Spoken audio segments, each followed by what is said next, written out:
Thalapati, M.K. Stallinji, Mrs. Kani Mohi, MP and Deputy General Secretary of DMK, General Secretary of International Congress, Priyanka Gandhi ji, MP and Working President of NCP, Mrs. Supriya Sule ji, former Chief Minister of Jammu Kashmir, Chairperson PDP, Mrs. Mehbooba Mufti ji, former MP and Pilot Bureau Member of CPI-M, Mrs. Subhashini Ali ji, National Congress, National Executive Committee Member, CPI, Mrs. Ani Raja ji, Minister of Food and Consumer Protection, Government of Bihar, Mrs. Leshi Singh ji, Deputy Speaker, Delhi Assembly, and National Executive Member of AAP, Mrs. Rakhi Bidlan ji, former MP and National Spokesperson, AITC, Mrs. Sushmita Dev ji, and all the dignitaries who are present in front of me, all the distinguished guests, and my fellow citizens of India. This day and moment have been 100 years in the making, as today we celebrate the centenary of the DMK patriarch and a great son of soil, a towering leader, a progressive ideologue, a politician par excellence, and the founder of the political movement for the betterment of India and all its people, respected Shri M. Karunanidhi ji. He was popular as Kalanyar and Muttamind Aranyar. Kalanyar was the title of Tamil politics.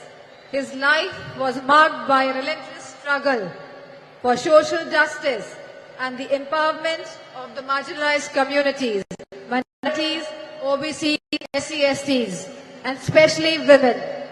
His political journey was an unending quest to eradicate social inequalities.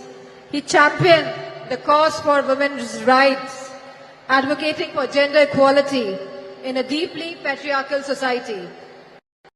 He took affirmative action to support oppressed, marginalized communities and minorities.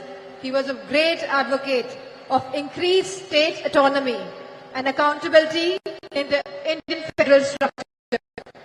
He pursued the Rajamanar Committee's report. Minister Mrs. Indira Gandhi ji and the Chief Ministers got the right to hoist the flags on Independence Day.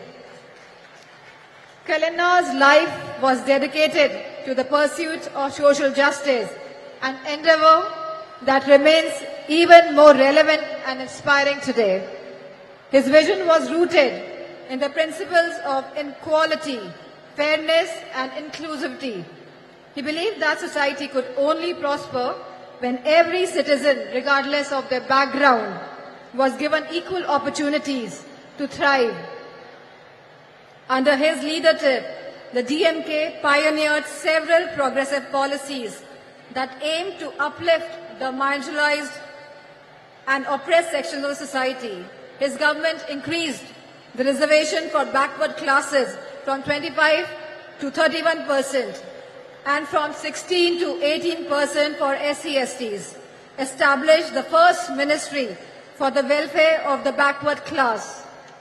As a member of parliament and a woman, I am deeply honored to address you all on this special occasion, and I want to focus on the three fundamental aspects of the vision for India: an unyielding commitment to social justice, tireless effort to protect the dignity of each individual, and untiring advocacy for women's rights.